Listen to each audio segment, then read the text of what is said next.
तो hello friends, मैं हूं आप लोगों का दोस्त अजय धनवार और मेरे यूट्यूब चैनल AKD ब्लॉग में आप लोगों का हार्दिक अभिनंदन एवं स्वागत है।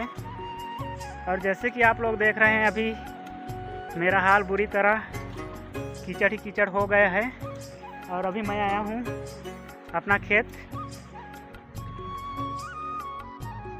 ये पीछे का मेरा खेत है और इधर बाकी का तो लग गया है। बाकी हम बस अपना ही खेत बचा है यहाँ रोपा लगाने के लिए।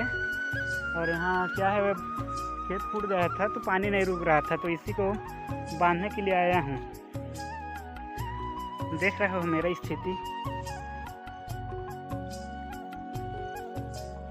आप लोग खेत में जाते हो कि नहीं बताएंगे ज़रूर कमेंट करके। और ऐसे अभी मैं ट्रैक्टर का इंतज़ार कर रहा हूँ, जो इधर पीछे खड़ा है, आप लोगों को शायद दिखाई नहीं देगा। और ट्रैक्टर आएगा तो इधर खेत जुताई होगा। और यहाँ पीछे एक दोस्त अभी खड़ा है जो कुछ गलत काम कर रहा था।